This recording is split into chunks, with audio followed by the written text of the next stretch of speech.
سلام، این یه ویدیو دیگه از دوره آموزش رویای سئو ملی هستم و بریم سراغ این ویدیو.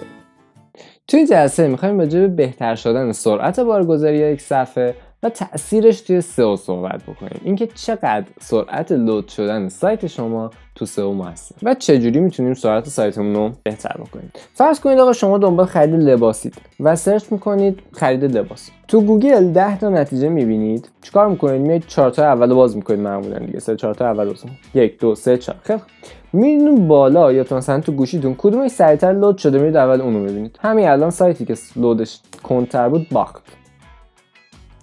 یا اینکه شما میرید داخل صفحه، داخل سایت اول میبینید هنوز بعضی از مطالبش لود نشده. شما عجله دارید، کاربرا الان عجله دارن و واقعا درست هم هست. میبینی کامل لود نشده میبندیش، میری بعدی. لود نشده بود میبندیش و میری سوم میبینی که مثلا اوکی سریع لود شده و از اون خریدت ممکنه انجام بدی یا تایمتو بیشتر تو اون سایت میگذرونی و همین برای سئو خوبه. سرعت سایت شما هر چقدر بالاتر باشه، کاربر سریعتر به هدفش تو سایت شما میرسه، زمانش کمتر تلف میشه. این واقعا یک خیلی مثبته برای گوگل. خیلی برای گوگل تجربه کاربری مهمه. پس شما عملاً با سرعت سایتتون میتونید باعث بهتر شدن تجربه کاربریتون بشید یا همینطوری بدتر شدنش. شما اگه سرعت سایتتون پایین باشه، تجربه کاربریتون هر چقدر محیط جذابی داشته باشین میاد پایین.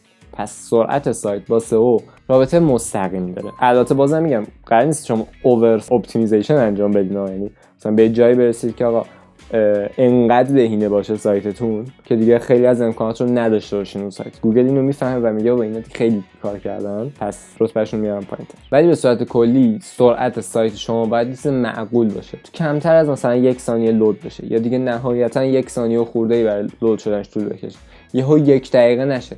اینو مخصوصا سایت‌های وردپرسی خیلی مشکلشو دارن. شما انقدر از افزونه‌های مختلف استفاده کردین، کدهاتون به شدت زیاده، تصاویر الکی لود میشه، نمیدونم اسکریپت‌های الکی لود میشه، اسکریپت‌های لود میشه که اصلا بهینه نیست و همه اینها توی سرعت سایتتون تاثیر منفی داره و عملاً با کله می‌خورید زمین. بریم نکاتشو بررسی بکنیم. اول از همه اینو بگم شما به عنوان یک سئو کار وظیفه افزایش سرعت سایت رو ندارین. سرعت سایتتون باید توسط یک متخصص طراحی سایت بهتر بشه.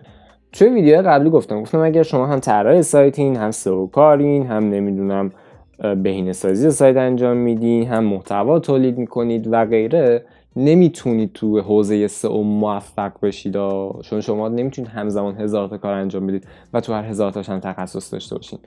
ولی اگر کسب و کار خودتون رو دارید و عملاً چاره‌ای ندارید به غیر از اینکه خودتون همه کاره باشین، خب قطعاً یکم از بازدهی باید کم بکنید و بپذیرید که بازدهیتون کمتر میشه و روی اینا تمرکز کنید دیگه. حالا مثلا این مواردی که میگم از افزایش سرعت سایت اتفاقاً آموزش تو کانال خودم هم هست اگر وبسایتتون وردپرسی باشه و میتونید مثلا از این ویدیو تماشا کنید و سرعت وبسایتتون بهتر بکنید. اما خیلی بهتره که یک متخصص طراحی سایت بیاد و براتون این مواردی که داخل این ویدیو میگم رو انجام بده. مورد اولی که وجود داره کاهش حجم فایل است.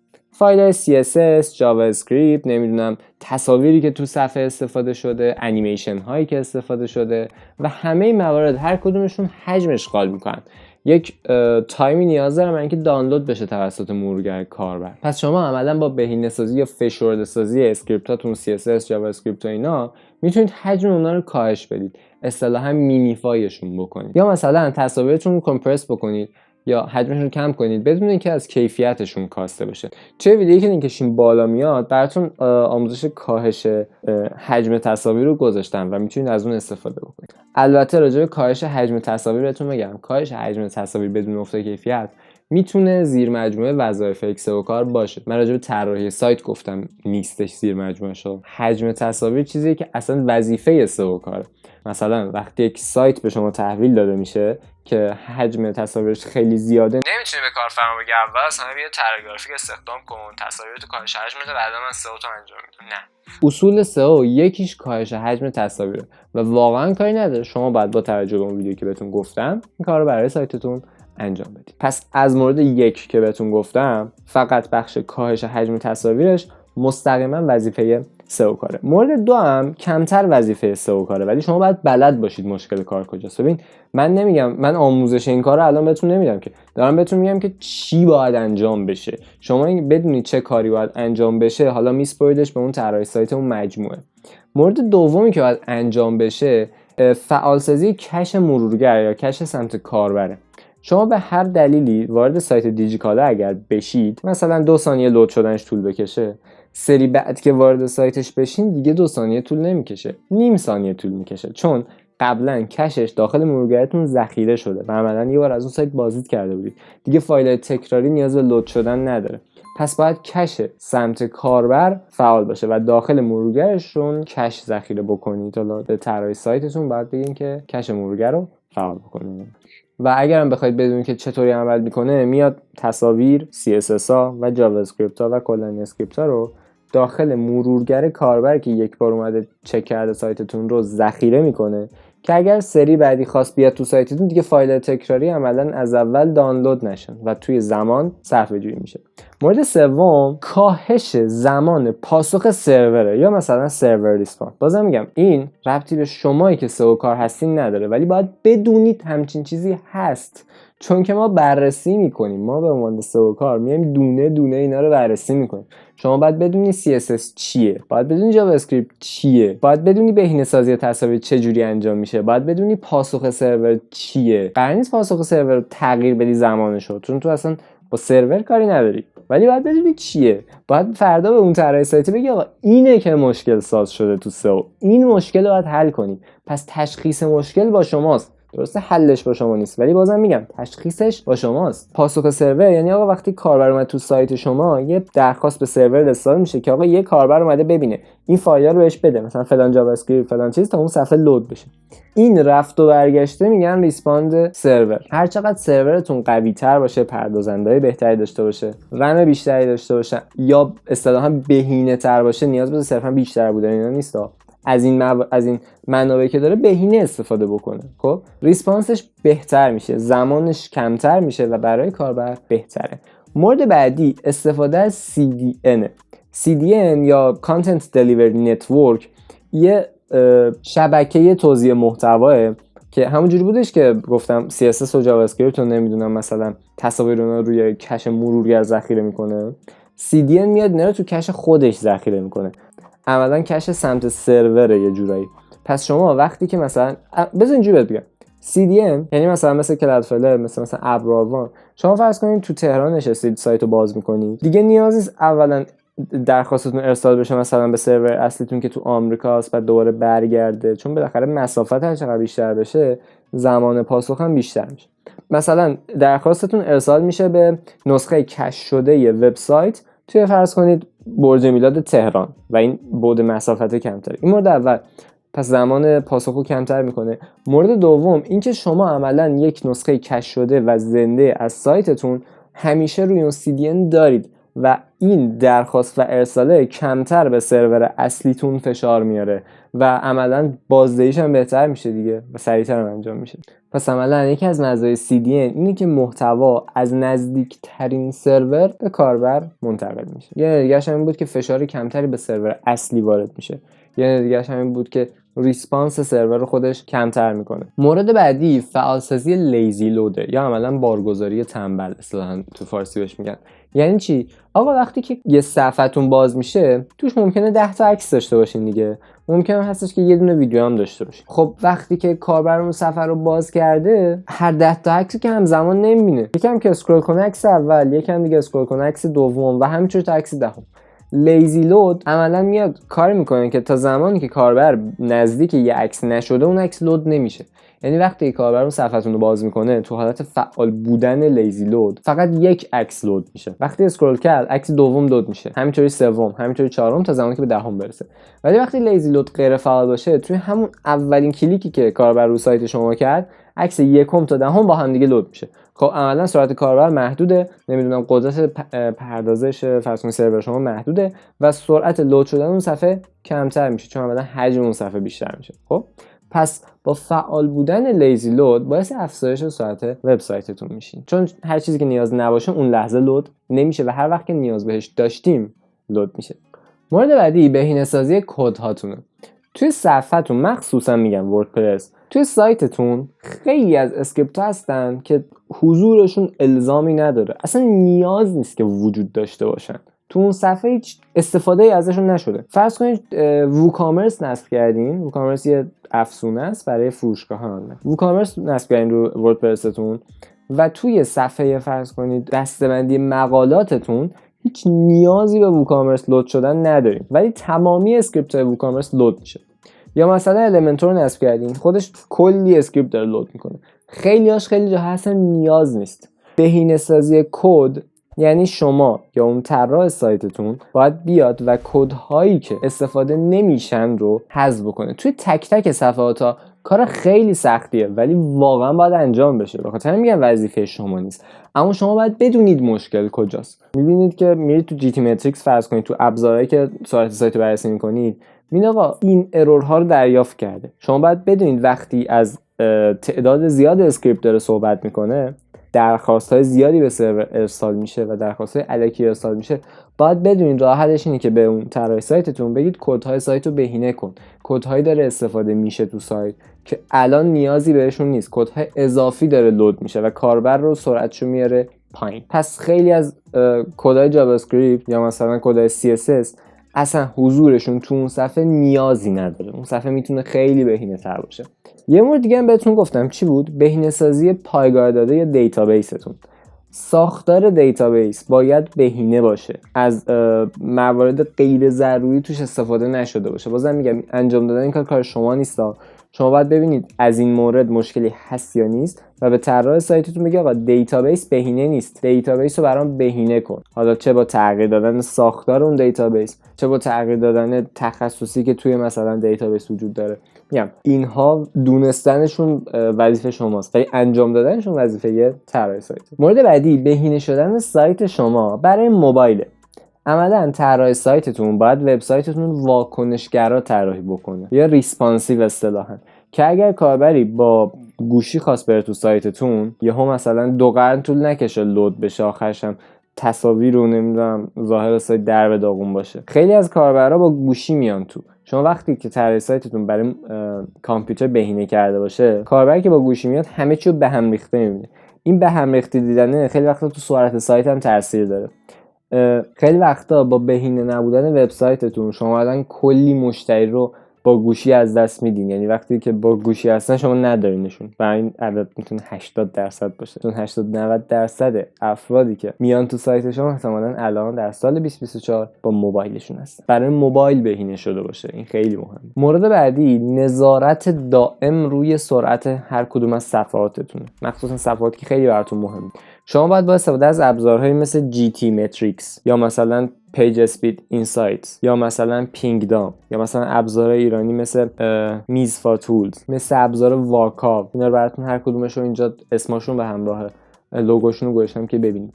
با استفاده از اینا باید سرعت وبسایتتون رو، مثلا سرعت صفحاتی که خیلی براتون مهمه رو دائما چک کنید، اروراشو به دست بیارید و برطرفش بکنید. یا حداقل اون طراح سایت بگین که آقا ارورا ایناست، لطفاً بر اساس مثلا دانشت اینا رو برطرفشون کن. بعد دوباره تست بگیرید ببینید برطرف شدن یا نه. اگه نشده بود باز بگید و این فرآیند انقدر طی بشه تا ساعت سایتتون به بهینه‌ترین حالت ممکن برسه و اون صفحه عملاً سبز بشه براتون. مورد بعدی به روز بودن پلاگیناتونه، مخصوصا اگر وردپرس استفاده می‌کنید.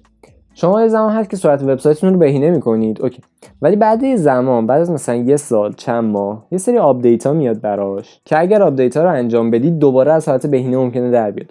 دوباره باید چک کنید ببینید هنوز بهینه هست یا نه.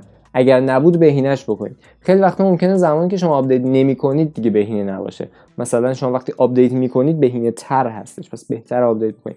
پس عملا این نگهداری و چک کردن دائم خیلی مهمه. خب اگه تا اینجا ویدیو دیدی، بریم تو کامپیوتر چند تا نکته دیگه با هم دیگه بررسی کنیم و بریم سراغ ادامه ویدیو. خب وقتی تو ایران دارید تست سرعت سایتتون میگیرین، حتما باید حواستون باشه که VPN تون روشنه یا خاموش. غالبا یه مقدار سرعت تفاوت میکنه، ولی من چون کاربرم اکثرا تو ایران هستن، تستم داخل ایران میگیرم. مثلا وارد سایتم میشم و اینسپکت رو میزنم، از اینجا میام تو تب پرفورمنس و اینو میزنم که یه بار بر من تست بگیره. خب بعد اینکه تست رو گرفت، چیزی که الان برام مهمه این حالت کلیشه که 1 ثانیه و مثلا 1 دهم طول کشید و اینجا هم 5 تا تایمینگ مختلف داریم. دونستن اینا خیلی مهمه. همین الان بیاین راجبش صحبت بکنیم. توی تست‌های مختلف ممکنه ترتیب اینا با هم دیگه تفاوت بکنه. هیچ اهمیتی نداره. ولی ما باید بدونیم هر کدومشون چی هستن و چه زمانی براشون استاندارده. هر چقدر اینا تو محدوده سمت چپ باشه، بر ما مناسب تره. و ترتیب هاشون هم بعضا میتونه توی وبسایت‌های مختلف متفاوت باشه. ولی ما باید بدونیم هر کدومشون چی هست. FP مخفف First Paint، یعنی اولین لحظه ای که هر عنصری از صفحه وبمون مثلا رنگ پس زمینه، تصویر یا متن به کاربر نشون داده میشه. این بالا نگاه کنید، لحظه ای که FP رو رد میکنه اولین تصویر به کاربر نشون داده میشه. توی یکم بخوایم نگاه کنیم FP کجاست، نگاه کن اینا همه سفیده. به محض اینکه FP رو اینجا میزنه اولین تصویر بهش نشون داده میشه. پس FP مخفف First Paint. دومین چیزی که اینجا داریم FCP. FCP مخفف First Contentful Paint، یعنی اولین لحظه ای که محتوای قابل مشاهده اون صفحه مثل متن، تصویر یا عناصر SVG مثلا تصویر، مثلا این لوگوی اینجا به کاربر نشون داده میشه که روی هر کدومم بزنید اینجا دقیقاً بهتون که چه تایمی بوده. و اگرم رو حالت این لرن مورش بزنید توی صفحه جدید براتون توضیحات اینجا نشون داده میشه. عنصر فرست پینت هم همینطور دیگه. بعدیمون DCL. عنصر DCL که مخفف DOM Content Loaded هستش، زمانیه که مرورگرمون ساخت Document Object Model رو یا DOM رو از صفحه به طور کامل به پایان میرسونه. یعنی تمام عناصر HTML CSS اون صفحه کاملا پردازش شدن دیگه اینجا. ولی راجع به لود شدن تمامی تصاویر صحبت نمی‌کنه. یعنی ممکنه DCL اینجا باشه اما بعضی از عکس‌ها هنوز تو سایت لود نشده باشه. عنصر بعدیمون LCP که یکی از عناصر مهمه. LCP مخفف Largest Contentful Paint، یعنی اولین لحظه‌ای که بزرگترین عنصر قابل مشاهده صفحه مثل تصویر خیلی بزرگ یا یک بلوک متنی به طور کامل بارگذاری میشه و برای کاربر به طور کامل قابل مشاهده است. و این L زمانیه که مرورگر بارگذاری تمام منابع صفحه وب مثل تصویر، اسکریپت و استایل شیت‌ها رو به طور کامل به پایان رسونده. یه چند تا نکته هستش که من اینجا بهتون نشون میدم. من اینو از اینجا تا اینجا رو میگیرم که فقط زوم بشه روی اینا.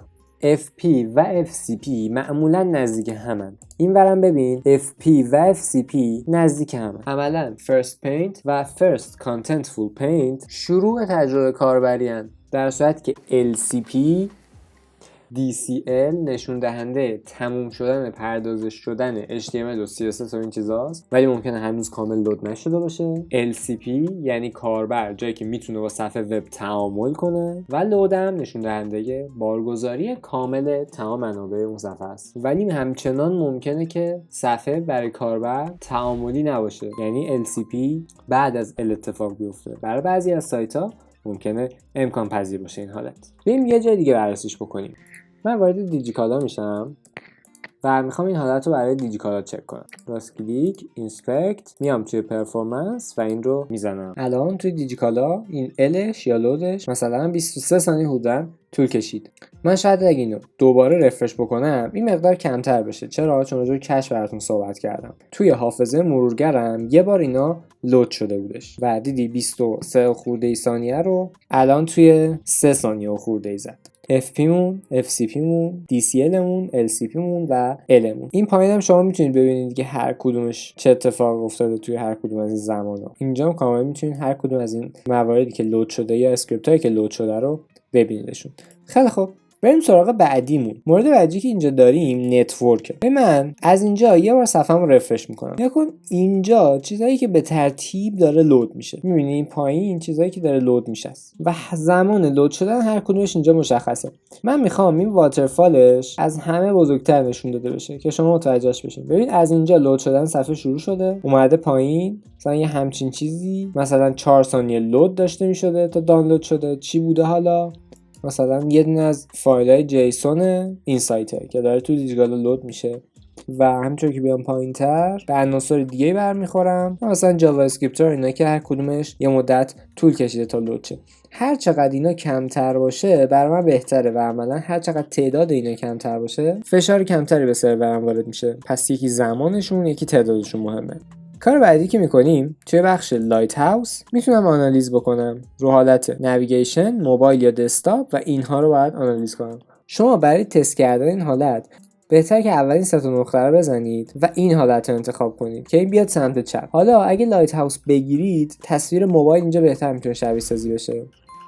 من اینجا میام توی قسمت لایت هاوسش، میام تو آیتم نیو ریپورت و از اینجا موبایل و آنالیز رو میزنم و سعی میکنم تا آنالیزش رو انجام بده. خب الان ما اینجا برای لایت هاوس رو گرفت، پرفورمنسش، اکسسیبیلیتیش، بست پرکتیسش و همینطور سئوش. یکم که بیایم پایینتر دقیقاً مواردی که نیاز به اصلاح داره رو اینجا میتونیم ببینیم. جاوا اسکریپت ها، نمیدونم پیشنهاداتی که داره، موارد راجع به سئوش و اینا و ایرادایی که میگه رو هر چقدر بتونیم بیشتر برطرف بکنیم و نزدیکتر بشیم به رنگ سبز برای سایتمون و سئوش بهتر. و روی هر کدوم از اینا موستون که بیارید بهتون میگه هر کدوم از اینا چه چیزایی باعث شده که رتبه نگیرین و چه چیزایی باعث شده که رتبه بگیرین. ببین TBT هم نوشته Total Blocking Time، SI که اینجا نوشته اسپید ایندکسه. با زدن روی گزینه ویو تری مپ هم میتونید از اینجا ببینید دقیقاً چه چیزایی باعث شده که زمان بیشتری گرفته بشه و اینا رو به برنامه‌نویسیتون بگید برطرفشون بعد بکنه. بریم سراغ یه افزونه. من دوباره وارد سایت دیجیکالا میشم ولی این دفعه افزونی دارم به نام وب وایتالز. روش که بزنم به من LCP رو میده، CLS هم میده، INP رو میگه یعنی Interaction to Next Paint و همون زمان بین اولین تعامل کاربر با صفحه. FID رو میده یا First Input Delay که زمان بین تعامل کاربر و شروع پردازش توسط مرورگر رو به اون میگه. FCP رو که راجبش قبلا صحبت کرده بودیم و TTFB هم میگه. TTFB یا Time to First Byte زمان لازم برای دریافت اولین بایت داده رو از سرور میگه بهمون، یعنی دقیقاً بعد از اینکه ما درخواست ارسال کردیم. خب این افزونه رو فقط اینش رو لازم نداریم، تنظیماتش هم لازم داریم. باید این گزینه کنسول لاگینگش رو فعال کنیم و سیوش رو بزنید.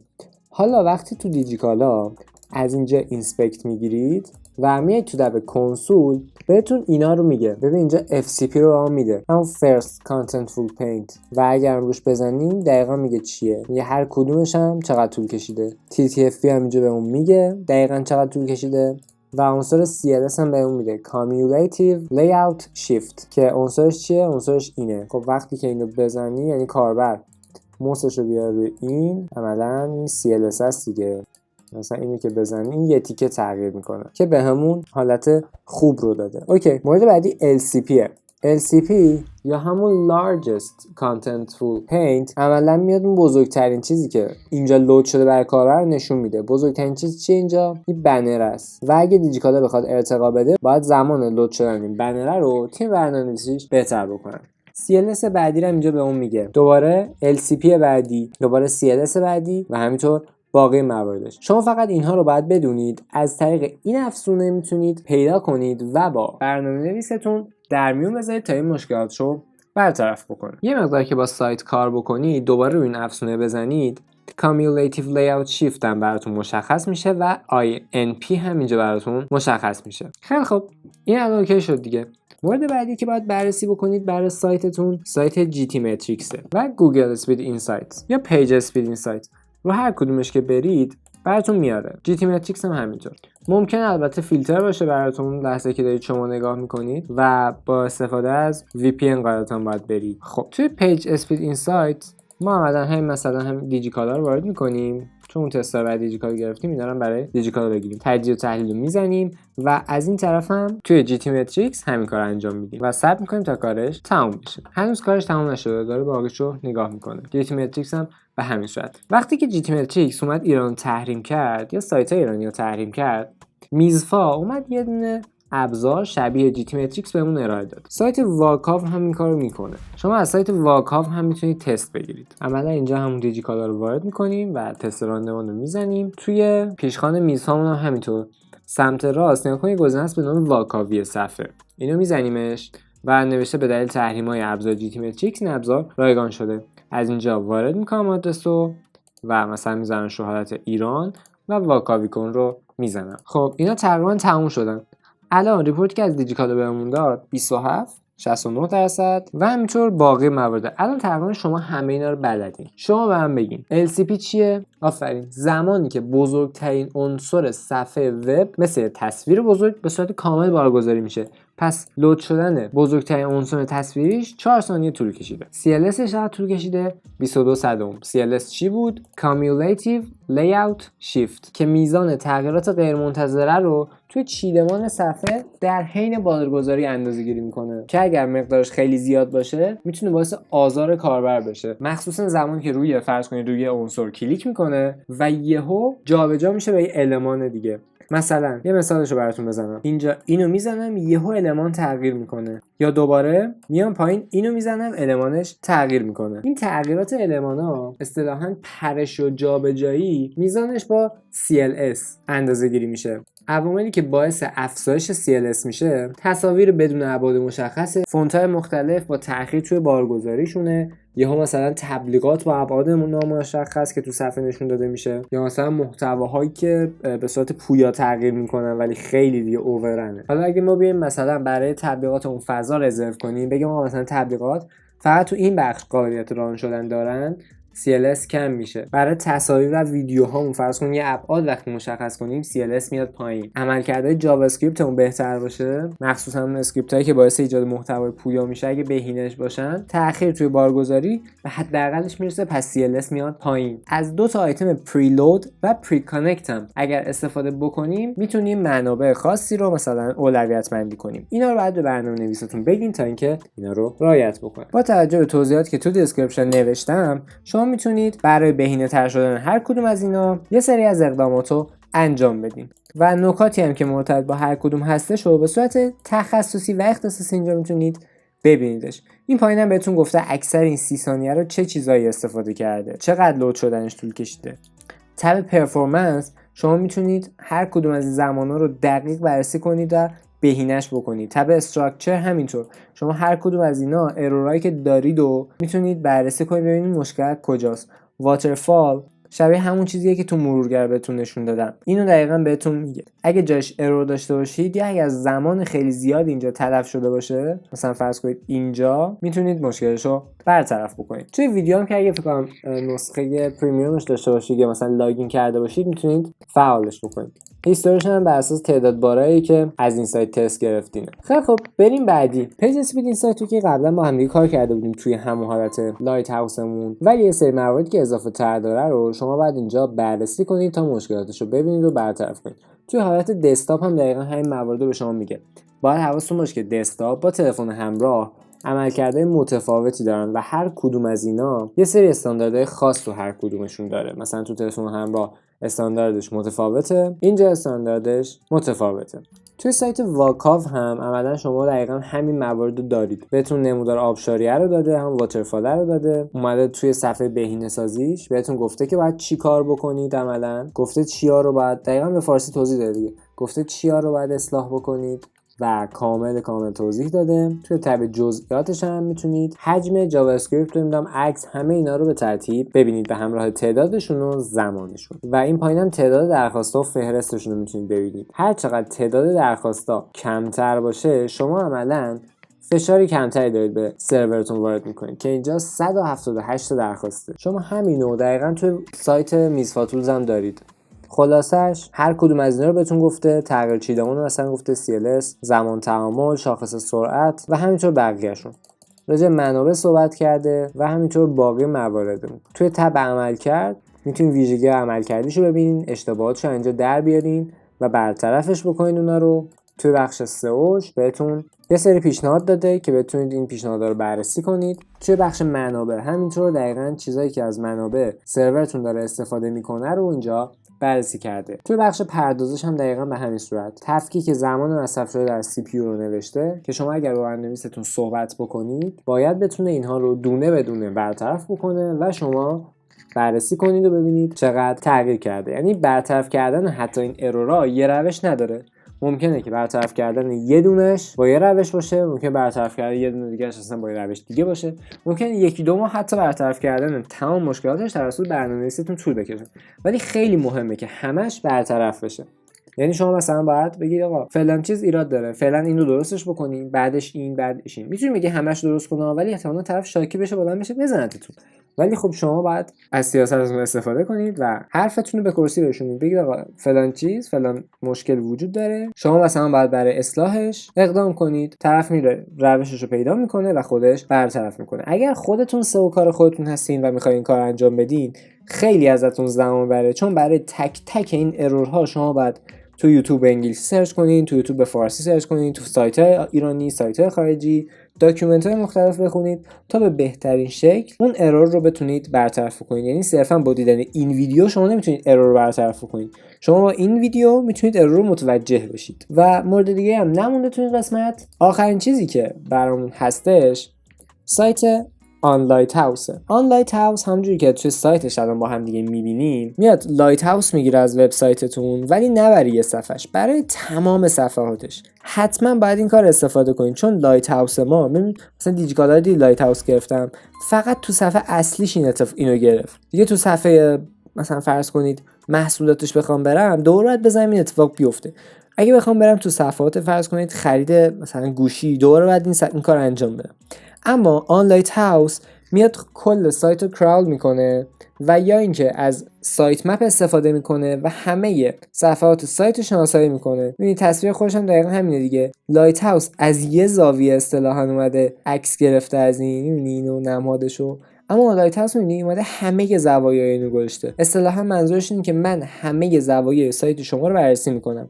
ببین 25 صفحه است الان، مثلا خود سایت هست، مثلا سایت آن لایت هاوس مثلا 25 تا صفحه داشته که این اومده تک تک برای همش بررسی کرده. شما تو اینترنت بزنید فرض کنید how to use آن لایت هاوس، براتون کامل از سایت خودش میاد، کلی ویدیو آموزشی میاد که شما هر کدوم از اینا رو ببینید میتونید ازش استفاده بکنید. یکی از سایت‌های دیگه هم که شما میتونید استفاده کنید برای سنجش سرعت سایتتون، سایت پینگدام هستش. پس ایرانی 2 تا معرفی کردم، خارجی هم 3 تا معرفی کردم. یکی جی تی متریکس، پیج اسپید اینسایتس و پینگدام. ایرانی هم واکا و میزفا تولز. سایت های دیگه هم هستن که این کار رو براتون انجام میدن و اگر شما اونها رو میشناختین توی کامنت بگین که دوستاتون هم ازش استفاده کنن. مرسی از اینکه تا اینجا ویدیو همراه هم بودید. اگه ویدیو براتون مفید بود حتما لایکش کنید و از نوتیفیکیشن پایین کانال رو هم سابسکرایب کنید. توی ویدیویی که لینکش این بالا براتون میاد بهتون یاد دادم که چجوری میتونید سرعت سایتتون رو بیشتر بکنید و توی این ویدیو پایینی هم میتونید